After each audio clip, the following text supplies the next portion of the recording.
You know, the Spanish Civil War, it was way more than just a war for Spain.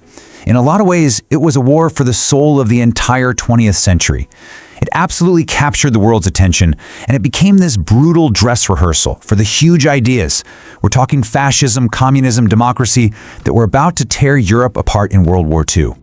People have called it a proto-Cold War, and honestly, that really hits the nail on the head. All the major global powers saw Spain's national tragedy as their big chance. Fascists, communists, and democracies, they all poured in, eager to prove that their system was the best, turning the whole country into this bloody proxy battle for the massive conflict that was just around the corner. Okay, so at its very core, this was a war of ideas, of ideologies, fueled by these incredibly deep divisions that had been tearing Spain apart for years.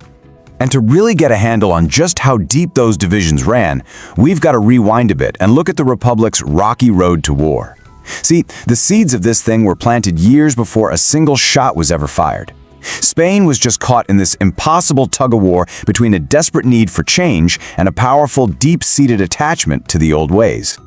So it all kicks off with this huge wave of optimism in 1931. The Second Republic is born, and it's promising a new, modern Spain. But that hope doesn't last long. By 1933, the right is back in charge and starts rolling back all the reforms. This leads to a leftist uprising in 34, which gets brutally crushed by the army, led by a general named Francisco Franco. And that, right there, is a pretty terrifying preview of what's coming. The left then gets its act together, forms this coalition called the Popular Front, and they just barely win the 1936 election. But by then, the country is just a tinderbox waiting for a spark. Political violence is everywhere. The stage is officially set.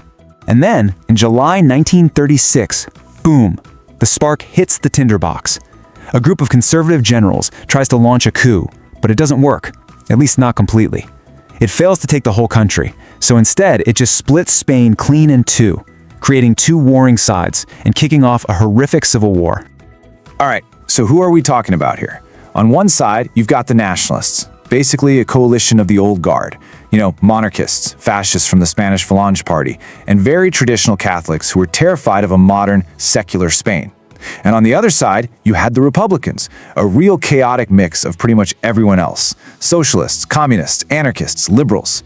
Their only real common ground, they hated the other guys. And as we're about to see, that was not going to be enough. Not even close. Right from the get-go, the nationalists had some major things going for them. First, they had a single, ruthless leader calling all the shots, General Franco.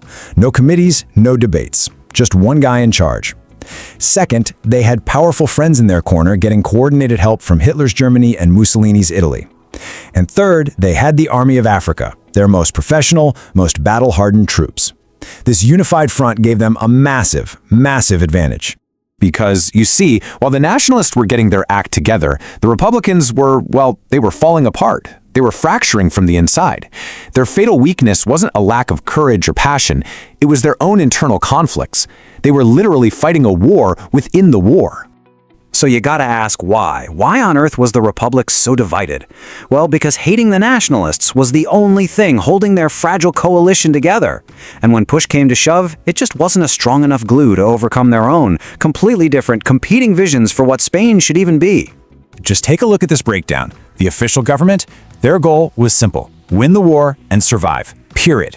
But for the communists and the anarchists, winning the war was almost secondary. For them, this was their big chance to kick off their own revolutions. The communists wanted to centralize all the power and control everything. The anarchists wanted to smash the state and dismantle all power entirely. These goals aren't just a little different, they are fundamentally opposed to one another. You literally cannot do both at the same time. I mean, it got so toxic that historians actually call it a civil war within a civil war. When the communists tried to take control and centralize the war effort, the anarchists saw it as a total betrayal, a direct affront to their revolution. So what happened? They ended up fighting two enemies, the nationalists right in front of them and their supposed allies fighting right beside them. And this is just how it all crumbles in the end. It's March 1939, the war is pretty much over, and what are the Republicans doing in Madrid? They are literally shooting at each other in the streets. Anarchist and communist groups were in open battle. It got so crazy that an anarchist leader actually launched a coup against his own government, hoping he could cut a deal for peace. But Franco wasn't interested. He demanded total, unconditional surrender. The Republic didn't just get defeated, it completely devoured itself from the inside out. So with the Republic's defeat, Spain enters this long, pretty bleak period.